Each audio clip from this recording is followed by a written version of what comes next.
Welcome back to another exciting episode of our podcast, broadcasting for Ibero, Puebla. My name is Camila. And my name is Diego. And today we are really excited because we have two guests with us. A great moderator from yesterday's activities as part of the main scenario, and she gave us a really warm welcome yesterday during our presentation. So I wanted her to introduce herself. Hi, my name is Luna. I'm an alebrije, and I have been taken from my location to Fab24 in Mexico now. I'm not in Salinas, California anymore, so I'm in another location. And I wanted to let you know that I'm really excited to be here.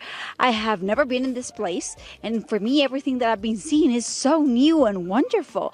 So thank you, Camila, for having me here. And I'm so happy to have your name as well. No, it's such a pleasure to have you here, Luna. And I think you have a really good message for us because we have another guest and I want you to present it. And I want to introduce you to one of my creators, Sean True. He has all the knowledge of how I was built. So le voy a introducir a Sean True. Thank you, Camila and Diego, for having me on today, along with Luna. Appreciate the invitation. It's a pleasure for us to have you here, and I think Luna, it's a great combination of like the art, the engineering, and technology all together. And she's amazing. I see it yesterday, and it's really surprising. And all the colors are amazing. But how are you today? I'm good.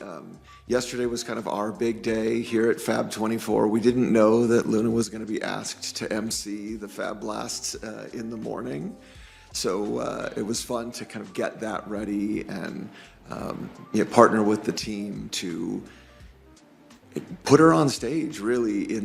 She's never been in that kind of space in that way. So really getting to try out some new functions and giving her the opportunity to shine on a global stage was a lot of fun. Definitely, it's something that I really enjoy during the morning, and I want to start with one question, like what was the inspiration for Luna for creating, right, Diego? Yeah, and how do you have the idea behind Luna? What is the process? Well, I think as with anything that Fabbers are doing, it's never about one person or about one single idea. Where Luna started was in a literacy program that we do with students on the Monterey Peninsula in California called the Living Text Project. And she started as a real jaguar as part of a story called the Kapok Tree, which is about preserving the rainforests in Brazil. And so students got to puppet her on stage in a live performance along with a 12-foot snake that we 3D printed and butterflies that were designed by students in the computer and even a puppet sloth that would climb up and down our tree. But when that show finished, I don't remember who in our shop said it. I think it was one of our team members, Adelena Cabrera, I think said, hey, you know what? Maybe we should keep her and think about turning her into an alebrije.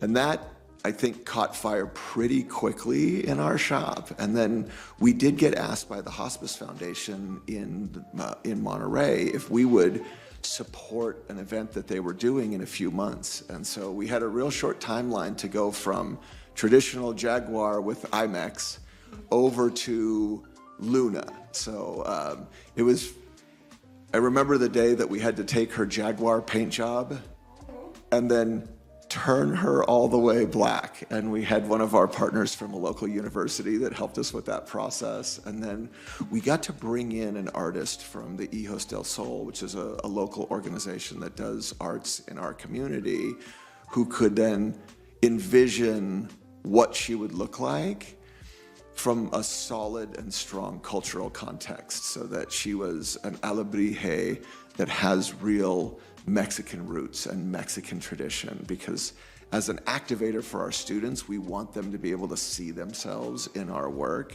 and really put her into the community. So the alebrije paint job came along pretty quickly, and then we started to make some of the technical changes to her.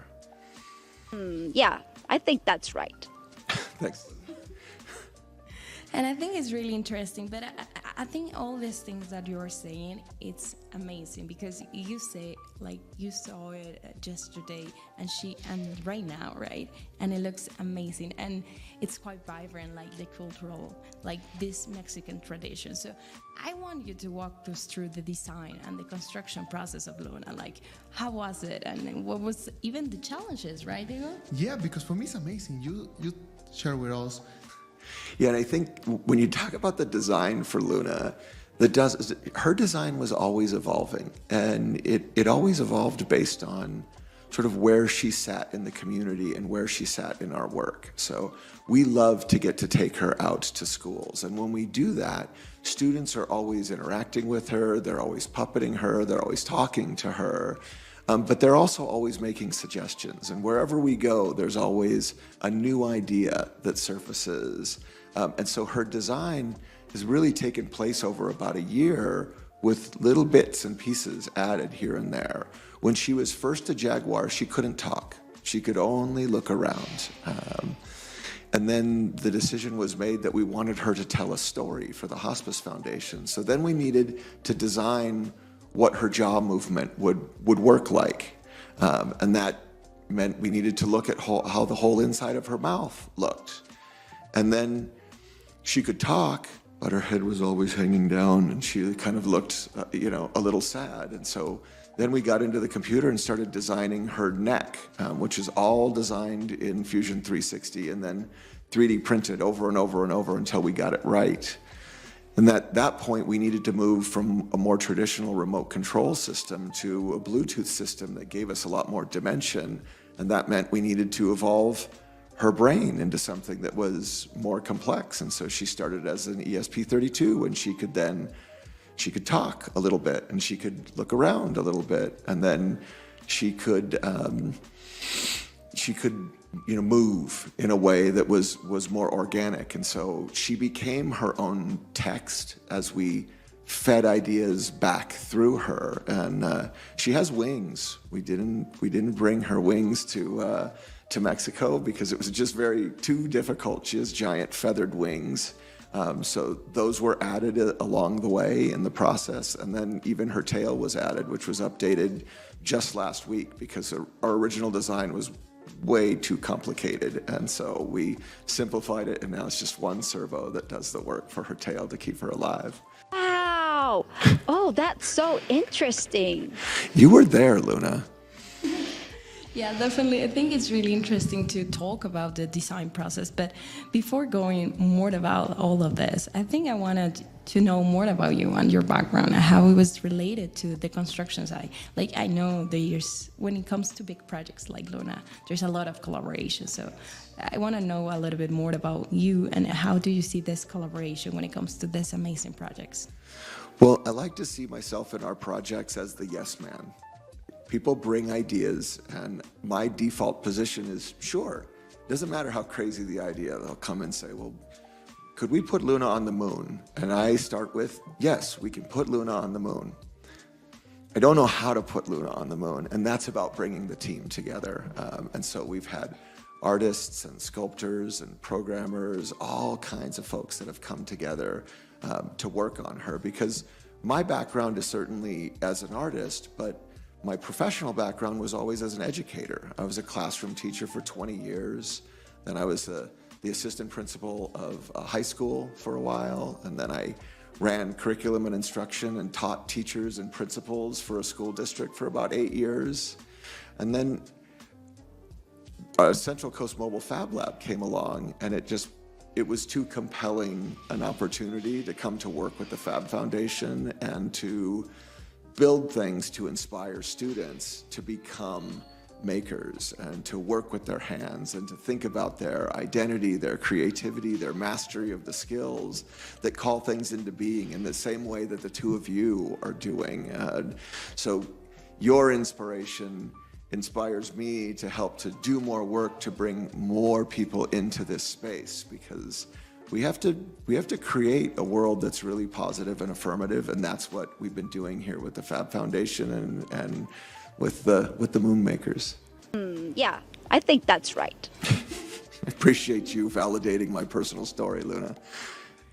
think you're fully right. I mean, at Fab24, we see, and the Fab Lab network, it's really amazing to see how everyone is collaborating. And I love that part of the, yes, we can take her to the moon. So, I mean, I love when it comes to collaboration. We can do amazing things like that, right? But also make projects like Luna, and you tell us you need to be. I was positive with the things because I like that. What is the biggest challenge you face in the moment you create Luna or this kind of projects? Because it's a lot of cultural things, a lot of technology things. I like you say it's the speech teacher inside. It's the brain of Luna. I love it. Well, I think the challenges that we overcome with Luna are really individual to the people who are working on Luna. So for me, I'm not a particularly good computer programmer. I'm not the best coder in the world. So for me, coding Luna is really challenging. And we have this brilliant coder named Andrew Parker who comes in and works with us on Luna. And he'll sit patiently by with me and ask me questions and ask me to write sections of her code and then correct me when I don't know the syntax or don't know what the right libraries are to call. And so for me, that's a challenge. But for Andrew, when I get the paintbrushes out and all over the place and mixing colors and thinking about, shapes and design and things like that, that's a space that's more of a challenge for him. And so each individual person who comes into the project brings their genius and then learns through the challenges because there's so much positive cross-pollination that goes on for the team. If I had to identify a challenge, it's when we take her out to schools, people poke her in the eyes. And it's not because they mean to, it's because they're interested and they want to engage. And so oftentimes when we take her out, we have to bring her back and repair her. And that's, it's a positive challenge because the whole purpose of Luna out in the world is to inspire. Oh, I can't believe that. Yeah, I know. Sorry about the eyes, Luna. To wrap up a little bit of the conversation, and actually I want to do like a big applause for everyone doing the project and even Luna for joining us today in the live stream. So to wrap up, just a last question. How do you see the future of education that's evolving with this in context of art and media? Because I think Luna is a great example of all this combination, right? Yeah, I think, and I kind of touched on it earlier. We really think about, creativity, identity, and mastery in our shop as spaces where we can all explore and grow, and especially when you're talking about this intersection of art and media. And the educator in me realizes that our schools are struggling, and they're struggling for reasons that, they partially understand pieces of it and don't understand other pieces of it. And there's so much diversity across the global educational landscape that each space is facing different challenges. But I think life is project-based. Everything that we do once we're out of school is really project-based. All of our math is in context, right?